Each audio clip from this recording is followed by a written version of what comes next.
Hi and welcome, I'm Nate Smith. So you've come here because you want some training on how to attract new customers. You're a plumber and you're a business owner and you want to create some more volume in your business.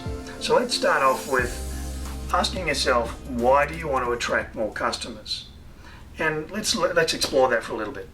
At the end of the day, you want to attract more customers because you want what? More cash in the bank, more profit on the bottom line, correct?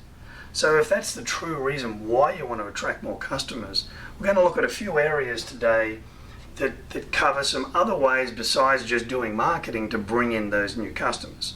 So we're going to actually come back to marketing as a strategy to attract more customers, because you can go out there and do lead generation and paid advertising and things from the web. And we're going to come back to that, in a moment. So first of all, I want to look at the actual converting of your current business. This is actually the number one way for you to actually get more customers, period, in your business. So we've often asked these plumbers and business owners, and we said, look, of all the business or the leads that are coming in the door right now, how many of those actually become customers? So we say, look, if you've got a reception person or someone handling all your inbound calls, and you say to them, well, for every 10 calls that comes in, how many actually become a customer or book an appointment? Now, the typical response is, well, maybe 50%, 80%, 30%, we get a varying response rate. But the key here is what happens is what you think it is and what it actually is after we measure it is astounding, and it's usually vastly different. And sometimes it's a swing of 30-40% difference. So the number one thing for you right now is to get more customers, start measuring the actual inbound leads that you're getting. So whether that's from the phone, inquiries from the website, referrals from other customers, just have the person doing it, write down how many came in today, keep it simple, and then just say how many got scheduled for that day.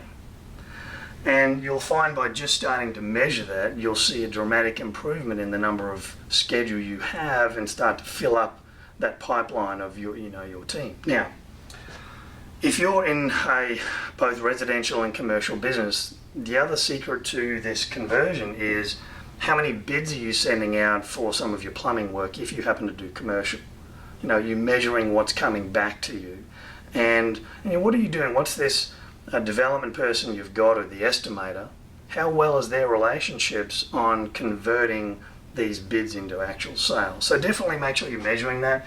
This converting area is probably the number one strategy for actually getting new customers in your business. On average, if you want 10% increase, or if you want 10% more customers, just by measuring it, I guarantee you'll increase it by that 10% straight away. Okay, so definitely start doing that. All right, so the next area you want to look at for really maximizing that bottom line cash and profit is actually repeat business. So as a plumber, again, you might be thinking, I want to attract more customers. That's what's going to give me more profit and more cash in the business. However, we often overlook the actual repeat business. And it was funny, the clients we've worked with already go, it's almost a little bit of a churn and burn mentality. They don't purposely want to do it, except they're so busy on trying to find new customers, they forget about their current ones, okay? So whether you're into residential or commercial plumbing, it really doesn't matter whether you're doing new installs or construct work or improvements. The thing is you have to take care of your current customers. And also, do they know everything about your services? So one of the number one questions we talk about repeat business is, do they actually know everything that you do? If I called one of your customers today and I said, hey, do you know all the services that your plumber actually offers? What would they tell me? And often they overlook some of the things that you can offer in your business. Okay, so this is definitely a huge area that you want to maximize your current customers, and we can certainly help you through that process. And we've got maximum momentum with our clients in this plumbing industry that can gain those 20-30% repeat businesses just coming back time and time again. So that's certainly a number two area that will bring you more profit on the bottom line, and essentially is bringing you more business. It's just the same customer. The next one we want to look at is your actual value. What do you charge? What are you upselling? What's your average value of your product and service. So as a plumber, we often see, are you the average value, are you the low value, or are you the high value? Now, ask yourself a question. If you're sort of the average or slightly lower price compared to your competition, does that mean that your service is average or low compared to your competition? How confident are you at charging the rates you want to charge and being slightly superior to some of your competition? How do you value proposition that? Would you rather a fewer customers at a higher rate or more customers at a lower rate? Okay, so often there we have to understand really is the value of your service. So if whoever's calling in and they're asking a question around, how much is your service? How much is it going to cost you to come out and fix something? Let's say it's residential. How well are they at the time talking about price, and how comfortable are they with price? Okay, we can train them on that. And the big thing is upselling. Okay, when one of your crew goes out to, let's say a residential or commercial business, and what's the checklist they have in place to say upsell something else while they're there? And they do it, and they need training on doing it the right way so it doesn't seem like a pushy sell, and then having your team actually have bonuses in place and incentives for obviously improving the dollar value of their route for that day. Okay, so this is our number 3 area that you can actually get more cash in the bottom line without having to specifically attract new customers in the top of the funnel, so to speak. And the last thing I want to look at as a number 4 is just understanding your margins briefly. And without getting too much detail, because I understand your time is precious, is really what's the difference between your margins and your markups? Often when the plumbers and these business owners we work with, they're taking their services or their products they're selling and they're marking it up by a certain percentage. So for example, if they had an item that was $100 cost, just really quickly they're saying, okay, well I'm marking that up, and they might mark it up by a percentage. Let's say they mark it up 100%. Okay, so they're like doubling and going, well I'm going to sell it for $200. Sorry, $200. And that's what we call our markup. A markup is an infinite number you can mark something up by.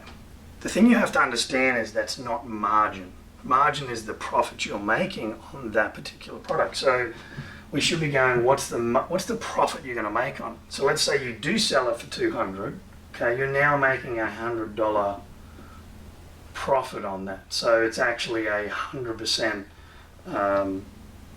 A 50% margin in there. So it's all about just, we're going to train you on how to understand that, because when you look at your financials of your company, we have to look at what's the margin you're making. Okay, and it's a huge area where you can make profit. You can increase margins. We've done this with our clients. 5-10% margin, boom, straight to the bottom line. We look at your products, we look at your labor, and we look at what, again, it sort of ties into what you're charging. Okay, it's an absolute valuable area.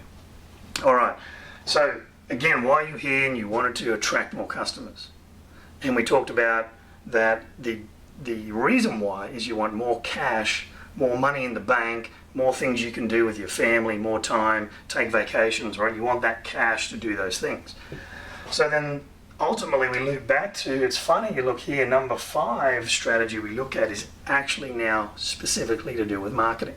Now, when you get to go through all of that, you have to invest money in generating more leads for marketing. Okay, so that's why we just went through these 4. You can do these in your business right now. You can start generating an extra 5, 10, 20, 30% more profits in your business just by doing this. Then we start investing money in marketing. Because why would you want to burn all of these strategies if you just right now said, I'm going to go out and spend, whether it's $500, several $1,000s on marketing, advertising for your business, and you're not effective at these, you're just going to blow that money. So if you truly want to, if you're ready for that and you're really good at this already, congratulate you, you've done some great things in your business and you're now ready for this level, which is actually doing great marketing. And some quick strategies for you, because you do want to know what does it take to bring in new customers. Some great ways now for residential things is, how are you leveraging Facebook? What does your online presence look like? Most importantly, what do your reviews look like? What is your strategy for that? Do you blow away your competition? Do you have the wow factor? Does your Does your crew and your guys look great when they get out there? Okay, what's the number one joke in plumbing is about typically a plumber comes out and all you see is their butt crack, right? So, you know, we've worked with plumbers that use that to their advantage because that's the last thing you want to see. Okay, so that can be part of your message. So how well is your marketing message and your value proposition out there? Okay. Other areas are certainly repeat business is one. Are you actually asking your customers for new business, getting their neighbours and friends to actually refer you? Okay, absolutely most important.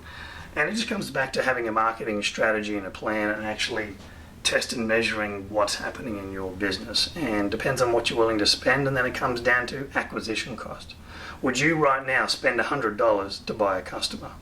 And that's some certain areas that we're going to work with you on. So if you've enjoyed what you've heard today and you really want to take your business to the next level, you're looking for your business to get out of that ball and chain mentality. Maybe you want the business to work for you, okay, not you work for it. And you want to spend some more time with family, you want to take those vacations, we're here to help. So if you want to just schedule a free session with us, we'll strategize with you. It's absolutely complimentary. Just click on the link and we'd love to sit down and chat with you.